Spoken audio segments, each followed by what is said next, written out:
Last week in his State of the Union address, the President directed the United States military to build a temporary pier in Gaza to enable us to help surge humanitarian assistance to those who so desperately need it.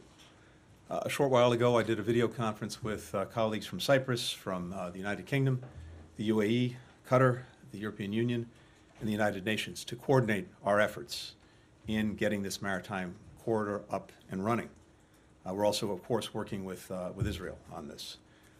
When established, this corridor will enable the distribution of up to 2 million meals every single day, as well as medicine, water, and other critical humanitarian supplies. Germany, Greece, Italy, the Netherlands, Canada are also supporting this effort. Now, this is something that's going to take time to actually put in place, although we're working on it as expeditiously as possible. And I want to emphasize, it is a complement to, not a substitute for, other ways of getting humanitarian assistance into Gaza. And in particular, overland routes remain the most critical way to get assistance in and then to people who need it. But this will help close the gap, and it's part of our all-of-the-above strategy to make sure that we're doing everything possible, by every means possible, to surge support to those who need it, by land, by sea, by air. As you know, the United States has been leading efforts from the very beginning to try to ensure that assistance gets to those who need it. We've had significant ups and downs, periods of interruption, disruption, and having said that, we're also seeing right now humanitarian assistance through Rafah and through Kerem Shalom getting back to levels that we'd gotten it to some weeks ago, about 200 trucks a day. Yesterday, for the first time, the World Food Program was able to resume aid delivery to Gaza. Morocco made its first humanitarian assistance delivery through Kerem Shalom.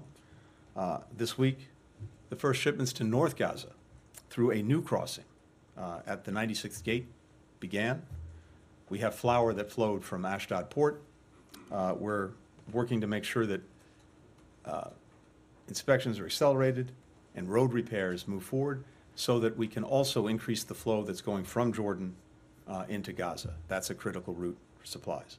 So there's movement, and it's positive, but it remains insufficient.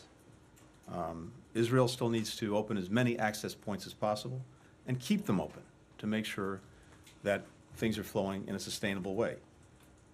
Increase the scanning capacity, the inspection capacity, particularly at Kerem Shalom, where more can be done to get more aid in more quickly. Easing unnecessary restrictions on key products, having greater clarity and predictability on what can get in and what can't. There's a legitimate issue here about dual-use items, but we need to see much greater clarity, much greater consistency on what these are. And of course, as we've said all along, while it's vital to make sure that things are getting into Gaza, once they're in, they have to get to the people who need them. And so distribution within Gaza remains a critical function. There, improving communication, improving deconfliction with humanitarians, particularly with the United Nations, with local community leaders, remains important work and work that is still in progress. The bottom line is we need to see, as we've described it, we need to see flooding the zone when it comes to humanitarian assistance for Gaza. This will have a number of, I think, important merits to it. First and foremost, it will bring comfort to people who so desperately need it. But beyond that, one of the challenges that we have now, and that you're seeing now, is that lawlessness, insecurity, all of that pervades in Gaza, combined with desperation. When you put those things together, you have situations where aid goes in and then people immediately charge at the trucks, and you see looting, you see criminal gangs get in the act, and again, just ordinary civilians who, in the absence of sufficient aid, may believe that their only chance to get a piece of bread is to go at the one truck that they see coming in. When you have a sustainable, predictable, confident supply of assistance going in, that will give people confidence that food is there, it'll keep coming, they can rely on it. That will also decrease both the overall insecurity, sense of lawlessness. Prices will come down for goods that are being looted and then sold on the black market, and that'll undercut the gangs that are engaged in that practice. Having said all of that, even as we work to surge humanitarian assistance by every means necessary, the most effective way to really get that done is with a ceasefire and having an environment much more conducive to getting the aid through. There's a very strong proposal on the table right now. The question is, will Hamas take it? Does Hamas want to end the suffering that it's provoked? The question is there, but I can tell you that we're intensely engaged every single day, almost every single hour, with Qatar, with Egypt, to see if we can get a ceasefire agreement that will get the hostages out, get more aid in, and create a pathway perhaps for a more lasting, secure solution. Hostages remain front and center on our minds and in our hearts. We just learned that one of the dual U.S.-Israeli citizens who we believe was taken on October 7th, Itai Hen, was in fact killed on October 7th. I'd met with his family multiple times over the last several months. I spoke to them yesterday, to Ruby, to Hagit. There are no good words. No one should have to go through what they've gone through and what the other hostage families continue to go through. It's another reason why getting the ceasefire would be so crucial to enable us to bring the hostages home.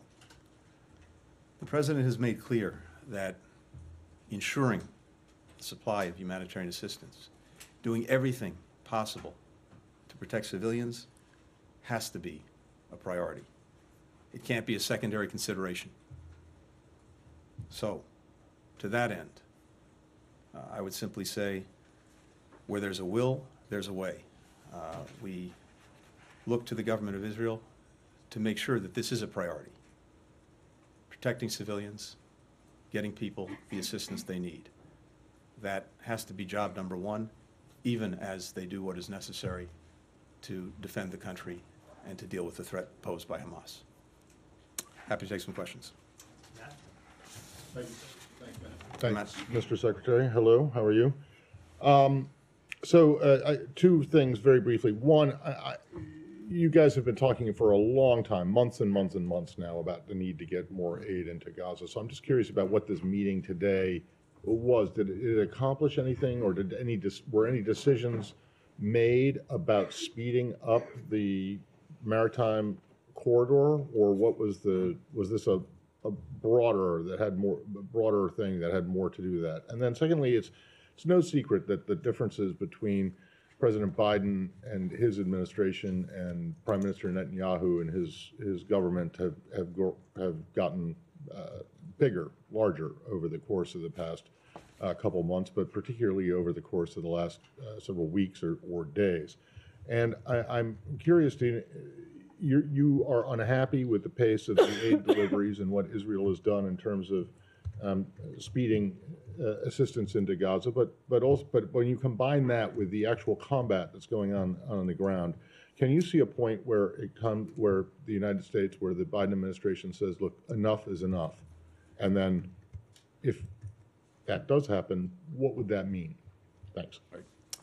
Matt, thanks. In terms of the meeting today, the focus was on the maritime corridor and the pier, the dock that we'll be building, that the President announced in the State of the Union. So what we were talking about today was with the countries that are directly participating in both helping to establish that pier, that dock, but also putting in place the system to collect assistance and then to send it off by sea to the dock that we'll be building. So that's what this was about, and it was really following up on the President's State of the Union message, following up in very concrete ways to get this moving, to get this off the ground. And as I said, the military is also working intensely on this. We want to get this up and running as quickly as possible, but it demands tremendous coordination among the donor countries, among the participating countries, and of course with Israel. So that's what we were focused on today. Again, I want to emphasize that this, this effort is vital, but it's, again, a complement to, not a substitute for, other means of access for humanitarian assistance to Gaza, and notably the overland access. As to the second part of your question, I'm not going to engage in hypotheticals. We've been working closely with the government of Israel, but also many other countries, to try to make sure, to the best of our ability, that aid can get in, that it can get to people who need it, and that civilians are better protected. That remains an ongoing effort. And as I said, we need to see efforts in that direction maximized. The President's been very clear. This has to be a priority, and it has to be a priority for Israel. It's the right thing to do. It's also, I think, profoundly in Israel's interest to do it, and that's what we're working on. Andrew? Andrew. Secretary, thank you. I want to follow up on that and also ask separately about Haiti, but first about Gaza and the disaster that this has become. The U.S. is weaponizing the war. We are the leading supplier of weapons to Israel. At the same time, you are leading an international rescue effort to get this aid in, despite the obstacles from members of the cabinet in Israel, which have delayed the opening of more land access, and still are. And as you point out, these sea routes are slow. They're slower than they should be, even, because not all the ports are open. And they're not a substitute for the hundreds of trucks that could get in by land. So can you explain to the American people this incompatible policy? These policies are in conflict. And have you received any plan, as requested, from Israel for a plan to take care of the people in Rafah, if, as the Prime Minister has said, he's determined to go in after those last four, what he says of those last 4 battalions? Separately, on Haiti, there's the same disaster emerging there on a different scale, but is there a U.S. plan to help with relief? It's already been 5 months since the UN authorized the Kenyan multinational-led multinational force. The Supreme Court there has objected. It's going to be a while until they get in, even if they agree to go in. What emergency relief can we provide to the people of Haiti to try to resolve the growing disaster there? Thank you. Thanks, Andrea. So coming back to the first question, we have been focused all along on 2 things. One, making sure that Israel can effectively defend itself, and that's an enduring commitment that's not going to go away. And also to try to make sure that October 7th never happens again. And in doing that, we're there as Israel's ally, as Israel's partner. We've also been determined from day one, that is, Israel takes steps necessary to defend itself, to ensure that October 7th doesn't happen again, that civilians are protected, humanitarian assistance gets to those who need it. And these 2 objectives are not in conflict. The question is whether Israel, on the one hand, is and can effectively deal with its security needs and defending the country, while at the same time maximizing every possible effort to ensure that civilians are not harmed and that assistance gets to those who need it. And as I've said for some time, we see a gap between the intent and the result that we're determined every single day to close. We want to see the violence end. We want to see this get to a point where civilians are fully protected and people get what they need to get by and ultimately to rebuild their lives. The best path forward right now would be, of course, getting an agreement on hostages. That's what we're working on intensely every single day. With regard to Rafah, the President's been very clear about this repeatedly. What we've said to Israel is this: given the large number of civilians that are now in Rafah, many of them displaced from other parts of Gaza, about 1.4 million, we need to see a plan that will get civilians out of harm's way if there's to be a military operation in Rafah, and not only gets them out of harm's way, but also ensures that they have what they need, that they have shelter, that they have food, that they have medicine.